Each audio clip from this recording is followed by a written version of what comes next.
Rafa, ouro subindo, o que está acontecendo no mercado financeiro e o que Tá? você viu que vai rolar lá no Web Summit a esse respeito? Vamos Fala do lá. Bitcoin também. Pô, também, vamos junto. Marcelo, você comentou sobre a questão do TikTok, né, que vai estar tendo vendas online aqui na China, né? Eu vi até reportagem falando que já tem shoppings, né? Shopping, sei lá, imagina, sei lá, Aqui tipo na um shopping. China, Não, lá você na está. China, ele falou sobre a venda do online direto do TikTok, né? Lá na China já existe shopping físico com lojas, só que o foco é ser tipo um mini estúdio, onde você faz venda online. Então, os caras estão bem à frente aí. Fica a reflexão, né? Para quem tem loja, se não vale a pena, talvez você abrir uma hora mais cedo ou fechar uma hora mais tarde e fazer esse tipo de venda dentro ali da sua loja, aproveitando o seu estúdio, né? Botando uma pequena câmera e geralmente já tem uma boa iluminação, né? Mas vamos lá, sobre o Web Summit, vi bastante assunto ali. Realmente o aplicativo é bom, é bem tranquilo de você estar buscando ali as palestras, tem bons resumos ali. Então vi falando obviamente sobre parte de regulamentação, muita coisa comentando,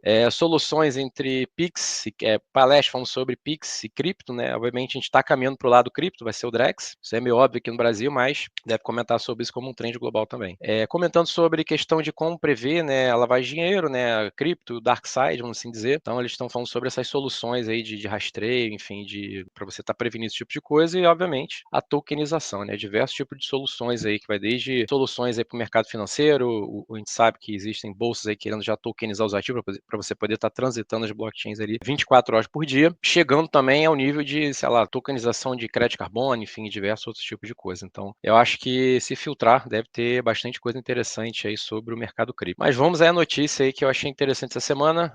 A gente sabe que o mundo está nessa incerteza aí, diversas coisas sobre taxação de Trump, enfim, geopolítica, situação econômica e o ouro aí, ele bateu mais uma vez o recorde aí, tá, de preço, né, a valorização dele tá com $3.500 aí por onça Troy. O Bitcoin também deu uma valorizada, hoje o Bitcoin aí é o 8º ativo mais valioso do mundo, ele está com market cap de 1,8 trilhões de dólares e o ouro tem 22 trilhões de dólares. O segundo ativo mais valioso do mundo em market cap seria a Apple, com 3,1 trilhões de dólares. Né? E dito isso, eu gostaria de comentar sobre uma frase bem antiga que foi cunhada pelo JP Morgan. Né? Ele comentou que ouro é dinheiro, o resto é crédito. Então, realmente fica essa questão ainda, a gente está no mercado onde, no mercado financeiro, né, onde dinheiro é fiduciário, você imprime, né, fidúcia é confiança, então você imprime dinheiro e fica por isso mesmo. E se a gente fizer um breve apanhado sobre a história do dinheiro, né, por como que isso ocorreu, né, como que isso iniciou, lá em 1930, nos Estados Unidos foi proibido o americano ter a posse de ouro, tá? Foi uma ordem executiva chamada 6102, tá? E lá era proibido, você estava passivo a ser preso e pagar uma multa aí de até $10.000. Lembrando que nessa época,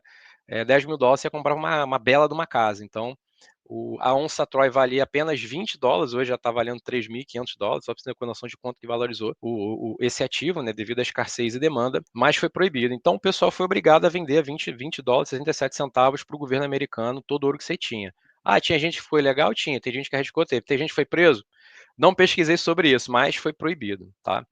E depois só foi legalizar de novo comprar ouro nos Estados Unidos lá em 1975, tá? Mas sem a noção, depois disso, os Estados Unidos pegar todo o ouro da população, foi assinado depois da guerra, né, um acordo chamado de Bretton Woods, onde estabeleceu que para cada 35 dólares, né, para cada 35 dólares emitido, né, em papel, os Estados Unidos teria uma onça de ouro. Então você vê que já, só nesse período aí, a onça de ouro já valia 20, já passou a valer 30. Ele comprou a 20 e ele emitia, ele guardava esse ouro e emitia o dólar como fosse um título de ouro.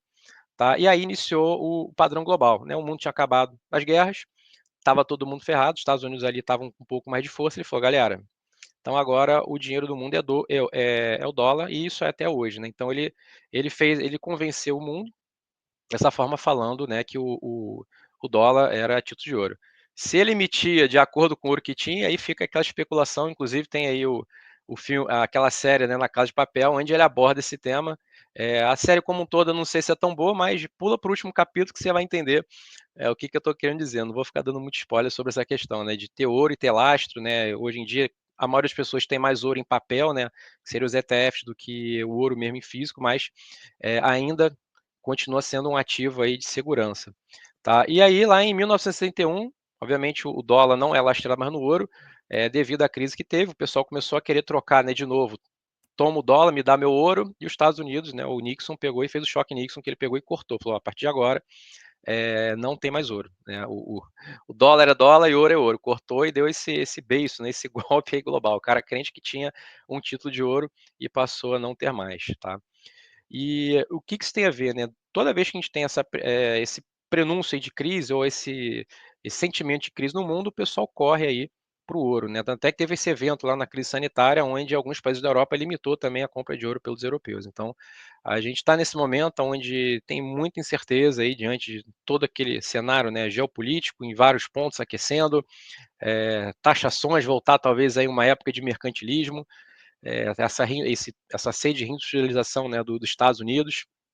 Enfim, tem muito ponto interessante histórico aí para a economia, e o ouro segue aí firme, e eu fiquei feliz aí de saber que o Bitcoin, eu achava que ele ia seguir mais ali o padrão das ações ali, que está um pouquinho de queda, mas ele voltou a dar uma alta aí. Vamos ver o que vai acontecer.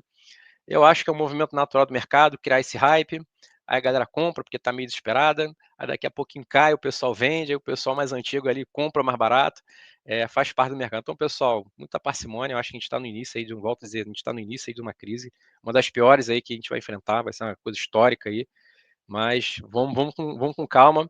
E essa parte também é ruim para a parte de investimento de startups, né? Tem uma linha que fala que a galera fica com medo, acaba não querendo investir nada, e tem uma linha também de economistas que fala assim, é até interessante porque como o pessoal não tem muito que investir, tem muita incerteza, ele acaba aumentando um pouquinho a exposição em coisas mais exponenciais aí dessas oportunidades. Então, vamos acompanhar aí para ver o que vai acontecer.